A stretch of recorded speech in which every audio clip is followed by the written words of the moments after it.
And welcome back to The Factor Uncensored. Mental health has been in the spotlight for the past couple of years, and it's crucial to ensure your mental well-being is where it needs to be at your workplace. Now, according to a new study, about 40% of us workers report job-related mental strain impacting their overall productivity and happiness at work. Joining us now is a workplace wellness expert from the company Fierce.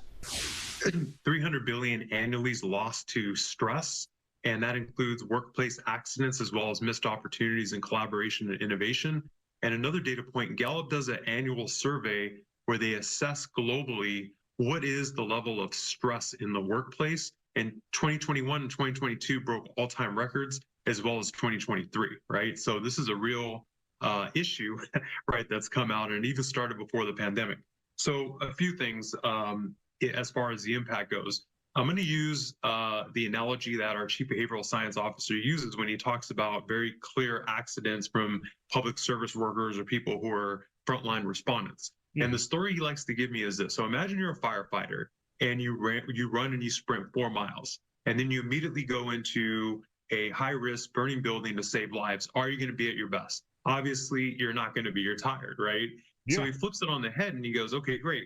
So if you're highly stressed out, if you're emotionally taxed, right, what's your propensity of error if you're a police officer in a split level decision or high risk situation? You're not going to be at your best either. So he uses these examples because this happens all across the workplace, even in office situations where you're not coming in and being your best. And again, you're making errors. Yeah, lives might not be at risk, but you're missing opportunities that are critical to the organization, as well as interpersonal issues that also arise, which are very important for the health of the organization.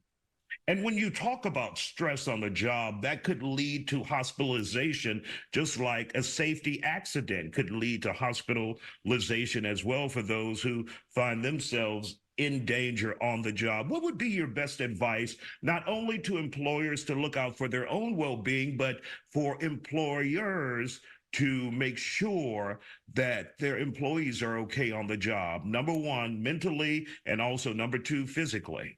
Yeah, absolutely. Great question. So let's just be honest. We live really stressful lives in general, right?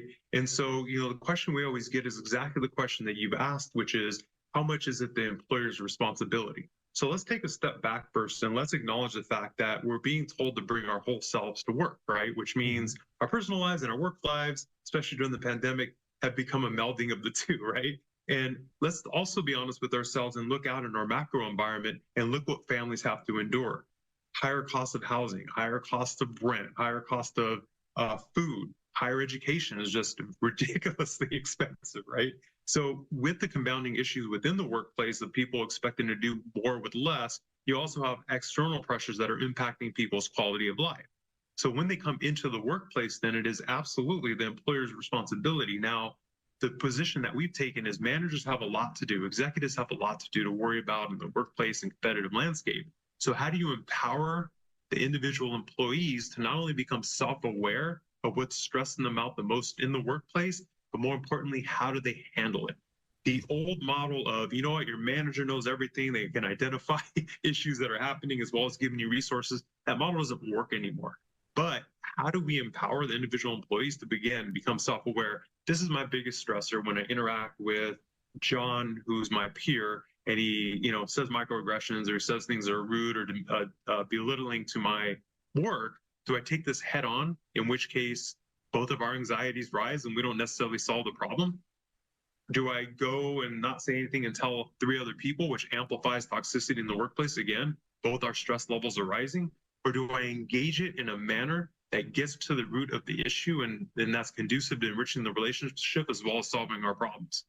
90% of the time in our research, Isaiah, we find that it's misunderstandings, things that are simply solved by engaging in the situation, not in a conflict manner, but in an inquisitive manner. Isaiah, you said that I was very tall and I'm Mexican. Like, what did you mean by that? He's like, no, Ed, I didn't mean to offend you, right? I was actually commenting that you're a tall individual, but thank you for bringing that to my attention versus, wow, he said something that was, kind of racist to me and I walk away angry and tell it to people, as an example.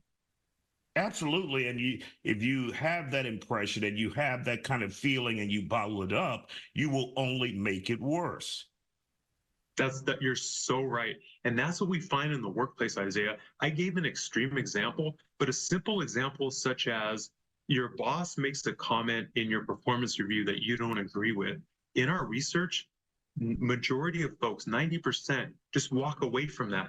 They're confused, they have questions, they don't get it, but they don't engage it. What did you exactly mean by this? Oh, I meant this. Instead, they look at it very binary. And we see that in our culture, in our environment at large, which is my boss doesn't like me, this company culture sucks, and I gotta leave, right?